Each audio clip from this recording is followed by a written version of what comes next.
검찰 이재명 계좌 추적, 가족들의 계좌 추적, 자택현금 정조준. 노웅래 의원의 집에서도 이 다량의 현금이 발견돼서 압수수색된 바 있는데 김혜경 씨의 법인카드 유용 의혹을 폭로한 제보자가 다량의 현금을 받다.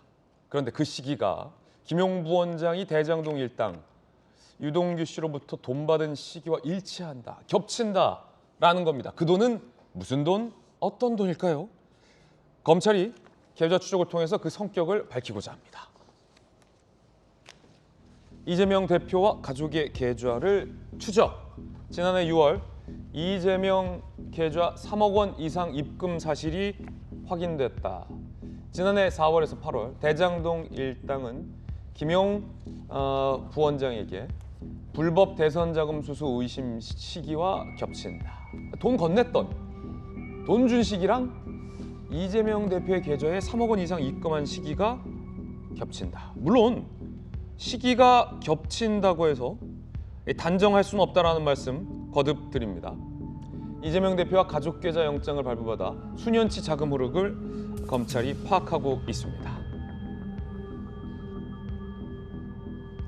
김혜경 법인카드 유용 의혹 폭로 A씨, 고생 많이 한 분이에요. 이분 초밥 사고 소고기 사고 법인카드 취소했다가 결제했다가 진짜 가중고생 다 한 분. 이렇게 얘기했다는 거예요. 배모 씨가 이 대표 자택에서 현금 든 종이 가방 들고 나오는 걸 봤다. 1, 2억쯤 된다고 들었다. 진위 여부도 확인 중이다. 김용 이제는 전 부원장이죠. 받은 자금 일부가 이재명 대표 계좌로 갔을 가능성을 검토하고 있습니다. 본디 그렇습니다. 현금은 이 현금의 출처가 어떤 출처인지 밝히기가 상당히 까다롭고 어렵습니다. 그렇기 때문에 이 현금이 무슨 돈이다라고 단정할 수 없다는 말씀 드리겠고요. 잠시 후 이 대표 반박도 전해드리겠습니다. 검찰이 그렇기 때문에 이 계좌 추적에 나선 걸로 보입니다. 천하람 변호사님. 네. 이 돈이 무슨 돈일까요? 사실 말씀하신 것처럼 돈에는 꼬리표가 없습니다. 그렇지만은 계좌 추적을 통해 가지고 어떤 명목의 돈이 이제 들어왔고 나갔는지를 보게 되고요. 또 사실 요즘 현대에는요, 아무리 정치하는 사람이라도 집에 현금 다발을 잘 두지 않거든요. 예. 그러니까 그러다 보니까 이게 어떤 설명이 되는 돈이냐, 그러니까 출처가 어느 정도 소명이 되느냐를 지켜볼 수밖에 없을 것이고요. 게다가 지금 이 제보자 A 씨 같은 경우는 법인카드 국면과 관련해서도 굉장히 신뢰할 수 있을 만한 증언들을 내놨고 녹취 같은 어떤 증거들도 잘 확보했던 분입니다. 그분이 이제 배모 사무관이라고 하는 사실상 김혜경 씨의 수행비서 역할을 했던 그런 사람으로부터 뭐 돈을 입금해라, 뭐 계좌 확인증을 뭐 갖다 주고 뭐 해라 이런 식의 얘기들을 지시를 받고 그거를 직접 본인이 수행했다라고 하는 구체적인 얘기들을 내놓고 있거든요. 이런 것들 본다면 아직 단정하기는 이르지만 뭔가 현금이 이렇게 뭐 좀 쓰여진 이런 정황이 있었던 것은 좀 어느 정도 인정돼 보이고 이 부분에 대해서 이재명 대표가 그 출처라든지 용처라든지 이걸 좀 소명할 수 있느냐, 결국 그게 핵심 쟁점으로 떠오를 거다 이렇게 생각이 됩니다. 그렇군요. 김병민 대변인, 예. 그 민주당 일각에서는 아니 만약에 그게 불법 그 뒷돈이면 누가 계좌에 그걸 넣어놓냐 3억을 유동규에게 받은 돈이라면 김용 부원장이, 그리고 그게 이재명 대표 계좌로 전달됐다면 누가 그걸 계좌에 딱 입금하겠냐 이런 반박도 있습니다만 예. 뭐 그것 말고도 현금이 1억 있었다 뭐 이런 얘기도 있고 어떻게 보십니까? 의구심이 가는 정황들이 몇 개가 있는데요. 하나 좀 지엽적인 문제지만 해서는 안 되는 일은 경기도청의 공무원한테 우리 집에 가서 돈다발을 배달하라는 일을 시키고 예. 그 일이 어디로 들어가냐면 선거에 경선 자금 입금하는 데 쓰였다는 게 민주당의 주장 아닙니까? 자, 그러면 그 과정 한번 보시고 다시 네. 김병민 비대위원 이야기 들어보겠습니다. 현금 전달 과정에 현재 보좌관도 참여했다라는 대목인데 함께 보시죠. 경기도 공무원 B 씨로부터 입금 확인서 받아오라. 김 비서관이 시킨 일이라고 말하면 알 거야. 배모 씨가 갖은 일을 시키죠, A 씨에게. 자, B 씨로부터 결국 현금 1억 5천만 원 이재명 대표 이름으로 계좌 입금 확인서를 받아 촬영한 뒤 전달했다라고 이 A 씨는 검찰에 진술을 했습니다. 배모 씨가 언급한 김 경기도 비서관은 현재 이재명 의원실 보좌관 지난 9월 이재명 백현동 관련 검찰 출석 통보받자 이재명 대표에게 전쟁입니다. 그분이군요. 텔레그램 메시지를 보낸 분이다라는 겁니다.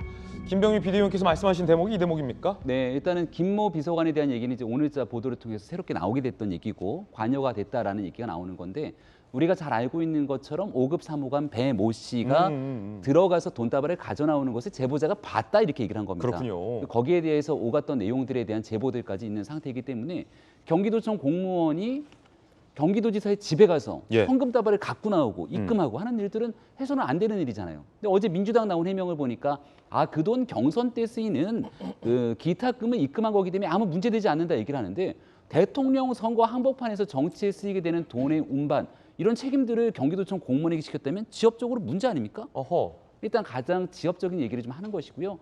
그리고 커다란 지금 경기도 공무원 B 씨로부터 입금 확인서도 등장하고. 그러니까요. 그러니까 이거는 그냥 기본적으로 공무원에게 의무 없는 일을 시키기 때문에 이 내용들이 사실이라면 심각한 범죄에 해당될 수 있다는 말씀.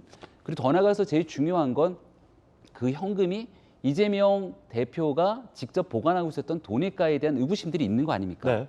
근데 이재명 대표를 생각해 보면 지난날 대통령 선거 끝나고 나서도 주식 투자를 해서 예. 우리 돌직구쇼의 전재수 의원도 아니 지지자들이 힘들어서 다 널브러져 있는데 그 주식 투자를 하냐 이렇게까지 얘기를 할 정도로 주식 투자 뭔가 돈을 이렇게 투자에 대한 관념이 꽤 투철한 사람으로 보입니다. 예. 근데 현금을 과거에 뽑아놓고 몇 년 동안 보관해놨던 것 같은데 과거 이재명 대표가 SNS에 글귀를 하나 쓰지 않았습니까? 왜 돈 많은 사람들은 장롱에 현금을 보관할까요? 장롱도 이자를 주나 보죠?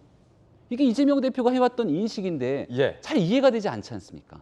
그런 내용 속에서 혹시 대장동 일당이 김용 부원장이 건넨 돈들이 있고 이 대선 경선 자금이 쓰였다는 건데 2022년 4월에서 8월까지 돈이 들어갔는데 김용 부원장이 아직 입을 다물고 있는 상태여서 예. 그 중간 한복판에 현금 뭉치가 배달됐던 것을 확인하는 제보가 있었다고 하니 여기에 대해서 수사를 들어가는 건 매우 자연스러운 일이겠죠. 이제 어떤 돈인지 모르고 현금으로 다량으로 보유하고 있는 게 이상하다. 그리고 투자를 잘하는 투자의 귀재가 현금으로 그냥 장롱은 아니겠습니다만 비유죠. 집안에 현금을 보유하고 있는 게 이상하다라는 이재명 대표의 과거의 글까지 국민의힘 쪽에서는 의구심을 나타냈습니다.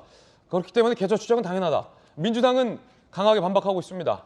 야, 이 뭐 근거도 없는 것 같고 보여주게 한다라는 게 민주당 비판입니다. 들어보시죠. 얼마든지 추적해도 문제 없을 만큼 당당하지만 망신 주기로 제1야당 대표의 이미지를 훼손하려는 의도가 뻔히 보여 어이없습니다. 그야말로 보여주기식 수사를 하는 것입니다. 검찰이 제 아무리 무도한 칼춤을 추어도 없는 죄를 만들어낼 수는 없습니다. 서재현 부대변인 나왔습니다. 네. 계좌 추적해도 당당하다 이런 말했어요 민주당에서. 그러니까 이제 당당하다는 말은 이제 그 유동규의 8억이 기타금 3억으로 갈 일이 없다. 왜냐 이재명 대표 입장에서는 2019년도에 그 계좌 본인의 계좌에 1억 5천만 원을 인출했고 추가로 5천만 원을 인출한 이후에 2020년에 부모님이 돌아가시면서 조의금 합쳐서 그 자금이 현금으로 있었고 그것이 이제 기타금 6월 30일 날에는 당내 경선 기타금이 대통령 경선 3억과 별개로 1억이 필요합니다. 이 부분은 돈을 받을 수 없는 돈인데 이 부분에 있어서 본인 명의로 지역적인 문제 지적은 저는 일리가 있다고 봐요. 그걸 예. 개인의 문제를 공무원에 시켰다는 그런 문제 제기는 저는 합리적이다라고 생각하지만 이 돈이 유동규의 자금으로 갔다라는 것은 저도 개인적으로 그리고 민주당은 동의할 수 없다. 왜냐하면 검찰은 최초의 경선 자금용으로 물론 기타금도 경선 자금이라서 그렇게 흘러 들어갔을 가능성도 배제할 수는 없지만 김용 부위원장의 재산 6억도 동결시키고 경선 자금도 썼고 활용하고 그 액수는 제한적인데 활용했다라는 출처에 대한 검찰의 주장은 계속 늘어나고 있거든요. 그래서 이 부분은 망신 주기라기보다는 어떤 검찰이 그 김용이든 유동규든 남욱이든 그런 여러 가지 정황에 대해서 저는 수사 과정 속에 확신은 없지만 그런 가능성을 열어두고 수사를 할 수는 있지만 그게 단정지어서 그렇게 이렇게 할 수는 없다. 그리고 말씀드렸지만 현금 주식 투자 할 수 있죠. 그러면 그때도 저도 문제 제기한 게 김건희 여사는 그 당시에 재산 신고할 때 현금이 60억이었다고 했습니다. 재산 증권 투자 도이치모터스 포함해서 18년 동안 주식 투자했는데 공교롭게도 그 시기만 현금으로 그때는 예금이 아시잖아요. 지금은 우리가 예금 금리가 올라서 3%, 4%, 5% 받을 수 있지만 거기는 거의 0%였거든요. 그래서 이 부분도 그 당시에 어떤 그 금리 상황과 지금 금리 상황 비교해서 다르다. 그리고 주식 투자를 할 수 있는 것인데 그 흐름 자체를 그 연결시키는 것 자체는 어떤 그 선입견을 바로 이제 할 수 있다. 그래서 이거는 정치권을 떠나서도 최근에 계속 나왔던 게 이제 김건모 이제 연예인 같은 경우에도 성추행으로 3년 동안 고생했는데 결국에는 무혐의 처벌 받았거든요. 예. 그래서 저는 이걸 여야 떠나서 이준석 의원도 그렇고 알겠습니다. 정진상 씨도 얘기했지만 3인 성호의 어떤 그런 네. 의미에서 확실하지 않지만 단정하는 것은 조금 이제 뒤로 밀어두는 게 맞지 않나 그런 생각합니다. 예. 자, 물론 이제 뭐 김건모 씨 사건과 또 이 사건은 네, 좀 별개고 특성이 너무 달라서 예. 너무 다르긴 하지만 그래도 네, 단정할 수는 없다라는 네, 취지의 그런 말씀이셨죠. 자, 하여튼 김건모 씨도 좀 억울함을 푸셔서 다행인데 그 사건과 이 사건은 좀 달라서 어떻게 될지 좀 궁금해집니다.